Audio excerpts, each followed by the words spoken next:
अगर आप भी चाहते हैं कि एसएस फिल्म्स मोतिहारी के ऑडियो वीडियो सबसे पहले आप तक पहुंचे, तो इस चैनल को सब्सक्राइब करें और साथ ही बेल आइकन को दबाना ना भूलें। Presented by SS films Motihari.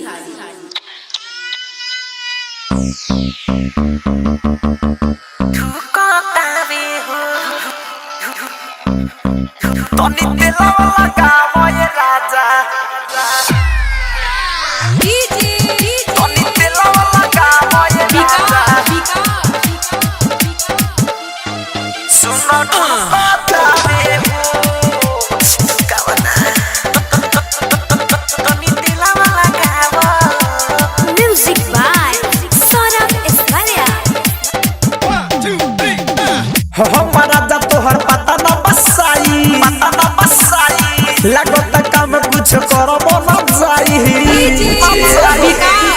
राजा जी हमारी राजा तोरा पता न बसाई जी, लगता काम कुछ करबो न जाई जी। होता पता सुनाई दुख तावे हो, होता पता सुनाई दुख तावे हो। तनी तेला वाला गावा राजा, तेला वाला गावा, तनी तेला वाला गावा, धीरे धीरे राजा ढुकावे हो। तनी तेला वाला गावा ये राजा, सुन ढुकावे हो। ढुकावा ना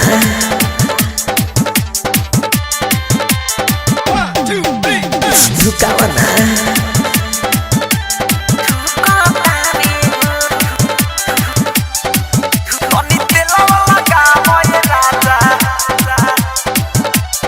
लगता यही में तू रबा हो, कके बलजोरी तू रबा हो। अब न होता बर्दाश्त हो, फूलता बड़ी हमर साहस हो। हे राजा लगता यही में तू रबा हो, कके बलजोरी तू रबा हो। अब न होता बर्दाश्त हो, फूलता बड़ी हमर सास हो।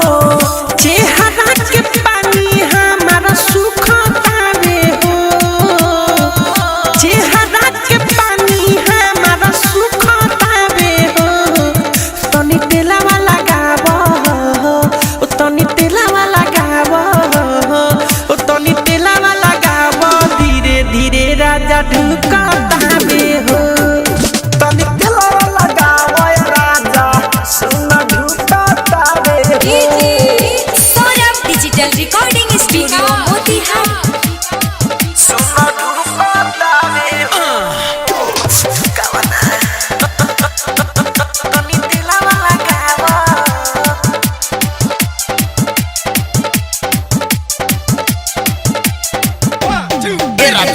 पियावा बिरजस बिहारी हो, डलनया फत भारी हो। धड़कन धनंजय मिठू मारसल, देखत सौरभ निहारी हो। राजा पिया बिरजस बिहारी हो, डालो नया फत भारी हो। धंजा धड़कन मिठू मारसल, देखता सौरभ निहारी हो। हिमांशु से खर बड़ी चुपतावे हो, डीजे विकास बड़ी चुभतावे हो। तनी तेला वाला गावा हो, तनी तेला वाला गावा ये राजा, सुन ढुकावे हो। तनी तेला वाला गावा, धीरे धीरे राजा ढुकावे हो। Saurabh digital recording studio Motihari.